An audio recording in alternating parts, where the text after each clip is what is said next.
Listen to me very carefully, for what I am about to share with you will mark the dividing line between the life you have been living and the life you are destined to live. For 25 years, I studied the minds of more than 500 of America's most successful men, searching for the common thread that bound them all together. I discovered something so profound, so simple, yet so powerful that it has remained hidden from the masses, who struggle daily with poverty, failure, and despair. These men, Carnegie, Ford, Edison, Rockefeller, all possessed a secret morning ritual that set their minds in motion toward success before their feet even touched the floor. You wake each morning, don't you, with the same thoughts of worry, the same fears about money, the same doubts about your abilities? You rise from your bed already defeated, your mind poisoned with the limitations of yesterday. This is the poverty of mind that afflicts 98% of all people, and it is the very reason they remain chained to lives of quiet desperation. But today, right now, as you listen to my words, that chain is about to be broken forever.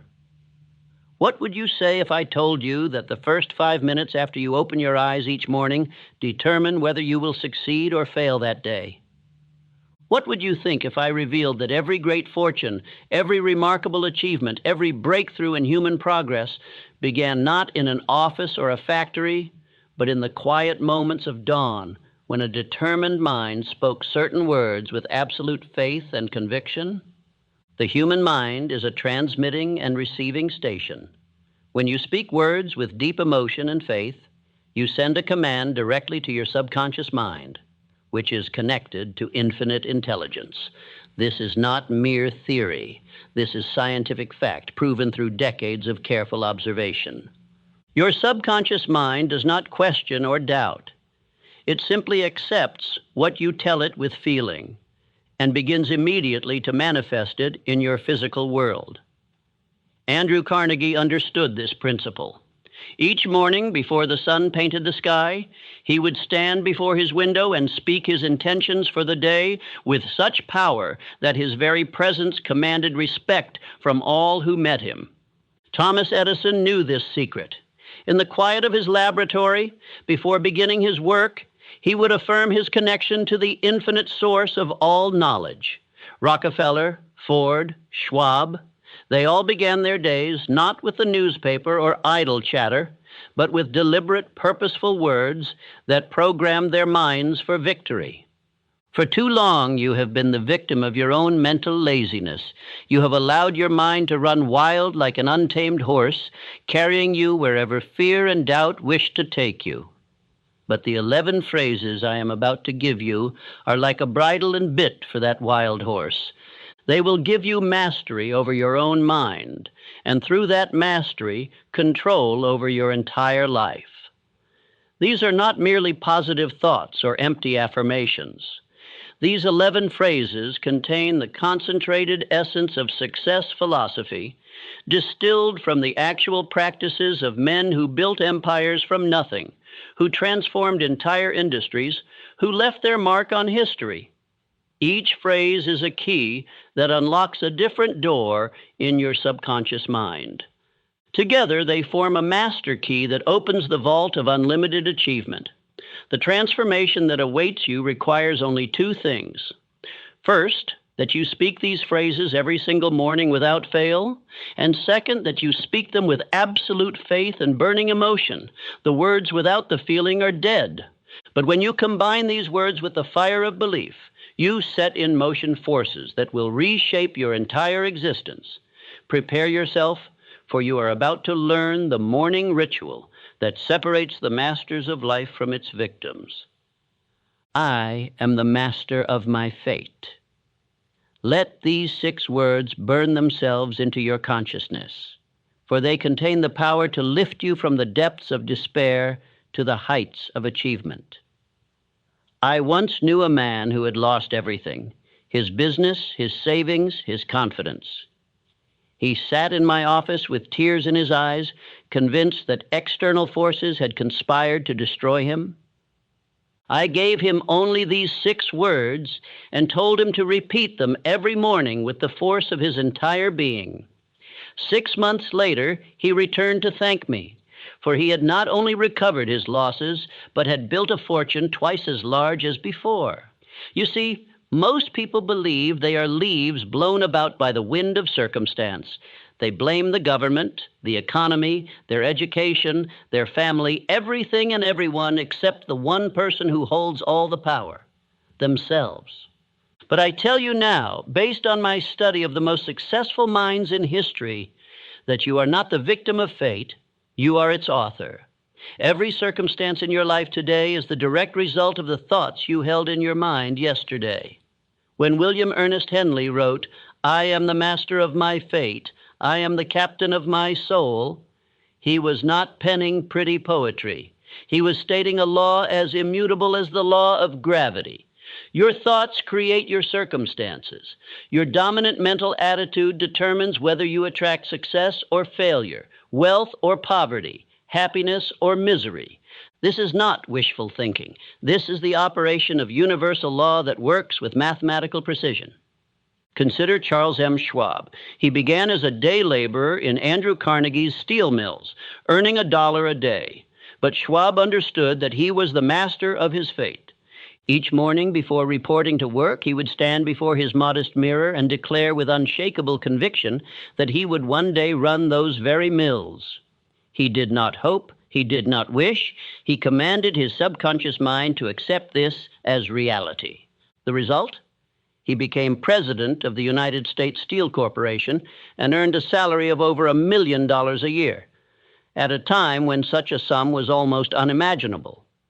Henry Ford faced ridicule and mockery when he announced his intention to build a motor car for the masses. Learned men explained in detail why it was impossible.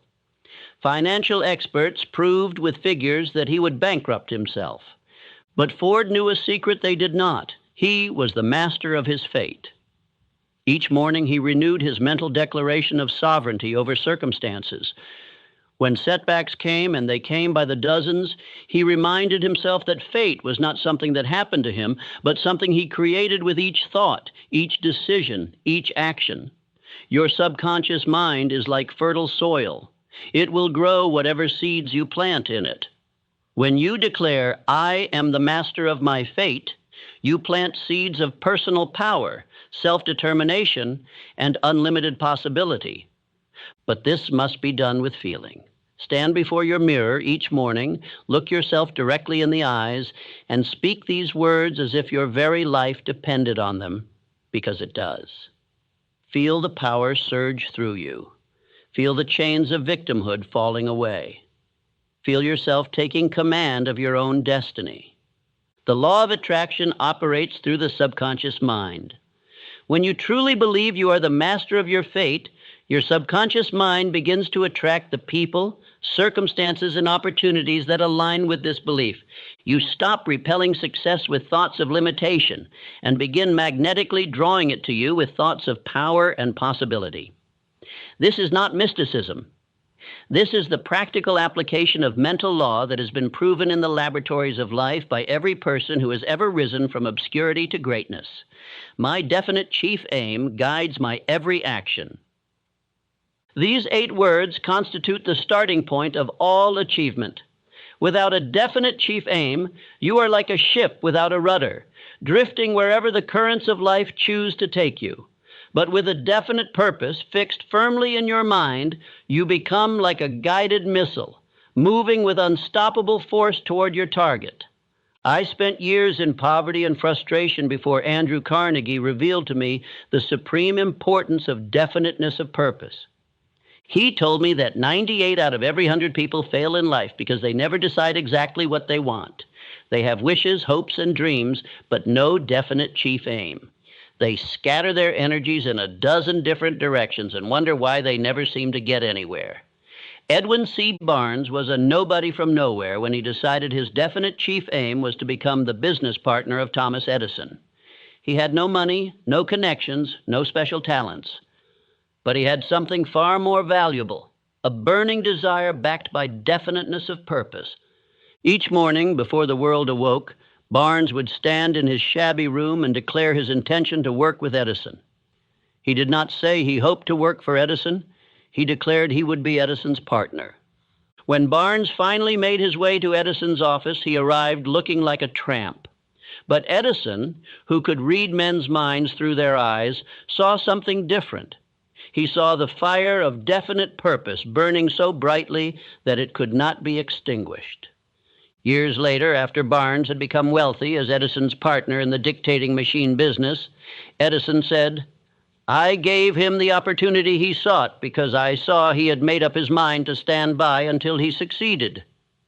Your definite chief aim is not a wish or a hope.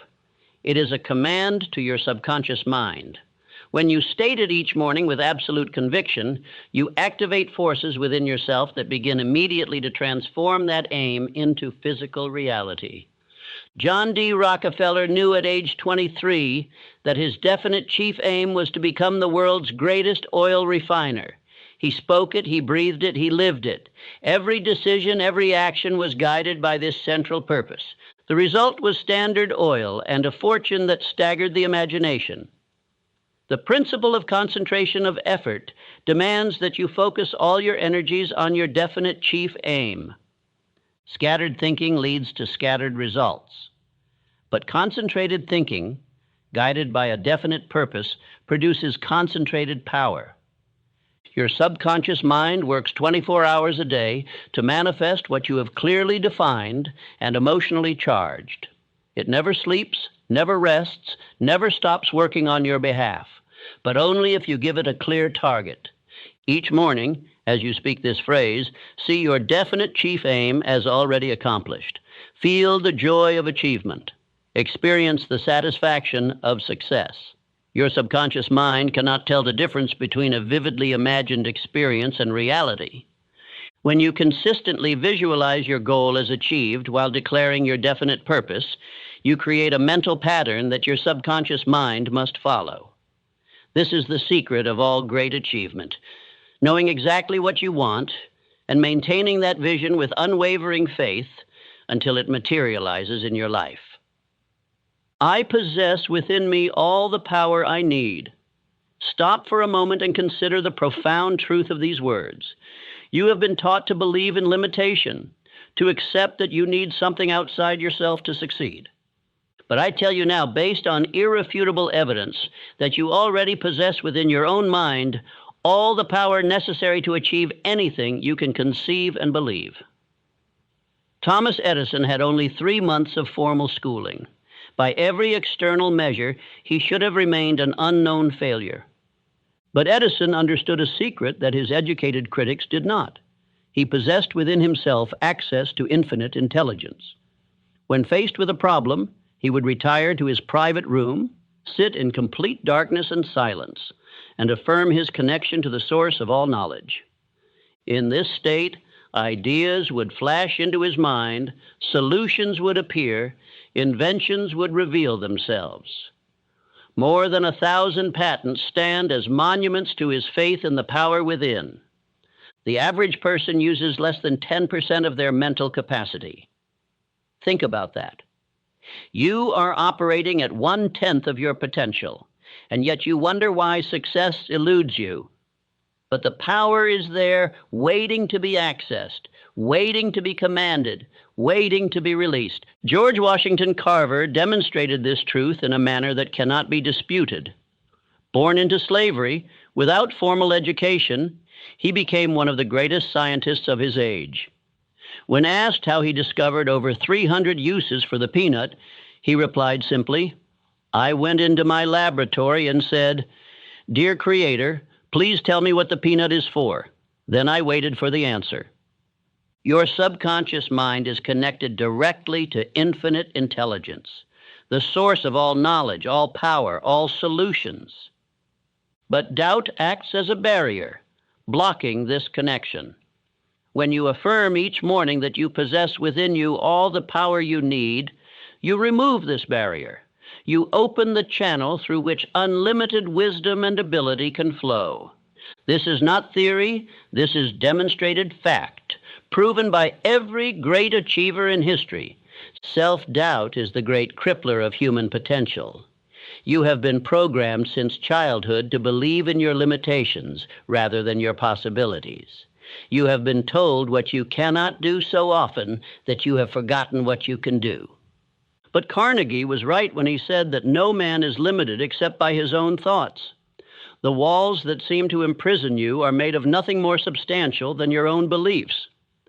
When you change those beliefs, the walls disappear. Each morning, as you speak this affirmation, feel the surge of unlimited power flowing through you. You are not separate from the creative force of the universe. You are an expression of it.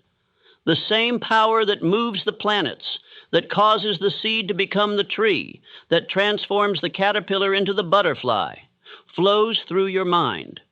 Your only task is to recognize it, accept it, and direct it toward your definite chief aim. When you do this with faith and persistence, miracles become commonplace, the impossible becomes inevitable, and you discover that you have always possessed the power to transform your life. Today I will go the extra mile in all I do. This principle has created more millionaires than any other single factor. It is so simple that most people overlook it, so powerful that those who apply it cannot fail. Yet the majority of people do only what they are paid to do, only what is required, only what they must. And then they wonder why opportunity passes them by. Charles M. Schwab was once asked by Andrew Carnegie to manage a steel mill that was losing money. The other managers had failed to turn it around despite their best efforts. Schwab took the job with one condition: that he be allowed to manage it his way. His way was the principle of going the extra mile. He worked not 8 hours, but 12, not because he was paid for the extra time, but because he was determined to render more service than required. He insisted that every employee under him adopt the same principle. Within 1 year, that failing mill became the most profitable in the entire Carnegie system. Schwab's reward? A bonus of $1 million for a single year's work, in an era when $1,000 was a fortune. The law of increasing returns governs all of nature and all of human activity. When you give more than is expected, you receive back more than you gave. This is not sentiment. This is mathematical law. The farmer who tends his crops with extra care receives an extra abundant harvest. The merchant who provides extra service builds a loyal customer base. The employee who does more than required inevitably rises to positions of greater responsibility and reward. Most people approach their work with the attitude of, how little can I do and still get by? They watch the clock, resent extra assignments, and complain about their pay. These are the people who remain at the bottom all their lives, bitter and resentful, never understanding that they are the authors of their own poverty. They violate the basic law of success and then blame everyone but themselves for their failure. Going the extra mile is not about working yourself to exhaustion. It is about bringing quality, enthusiasm, and excellence to everything you do. It is about looking for ways to increase your service, improve your skill, and add value wherever you are. When you adopt this principle, you stand out from the mediocre masses like a beacon in the darkness. Opportunities seek you out. Promotion becomes inevitable. Success becomes not a matter of if, but when. Andrew Carnegie built his entire fortune on this principle. He promoted only those who demonstrated the habit of going the extra mile. He paid them not for what they did, but for their willingness to do more than they were paid for. Every person in his organization who rose to wealth and prominence did so by rendering extra service. This was not favoritism. This was the recognition of an immutable law of success. Each morning, when you declare your intention to go the extra mile, you program your mind to look for opportunities to exceed expectations. Your subconscious mind begins to generate ideas for improving your service. You develop the reputation of being someone who can be counted on to deliver more than promised. This reputation becomes your most valuable asset, worth more than money in the bank, because it guarantees that you will never lack for opportunities to prosper. I attract wealth through service to others. Here is a truth that destroys forever the false belief that success comes through taking advantage of others. Every great fortune, without exception, has been built on a foundation of service. The size of your reward in life will always be in direct proportion to the amount and quality of service you render to others. Henry Ford became one of the richest men in the world, not by exploiting others, but by serving them. His obsession was not with profit, but with providing affordable transportation to the masses. He revolutionized production methods not to increase his wealth, but to decrease the cost of automobiles so more people could afford them. The fortune that flowed to him was the natural result of the service he rendered to millions. He often said, "A business that makes nothing but money is a poor business." Money is nothing more than a symbol of service rendered. It flows to those who provide value to others and away from those who seek only to take. This is the law of compensation in action, and it operates as reliably as the law of gravity. You cannot violate it without suffering the consequences. Every person who has tried to gain wealth without providing equivalent service has ultimately failed, while every person who has focused on service has ultimately prospered. Consider Frank W. Woolworth. He built his fortune on the simple idea of serving people who had only nickels and dimes to spend. While other merchants ignored these customers as unprofitable, Woolworth saw an opportunity to serve. He created stores where people of modest means could shop with dignity and find quality goods at prices they could afford. His 5 and 10 cent stores served millions and made him one of the wealthiest men in America. J.P. Morgan accumulated his vast fortune not through manipulation, but through organization. He saw that American industry needed capital and structure to grow. He organized railroads, steel companies, and banks in ways that served both investors and the public.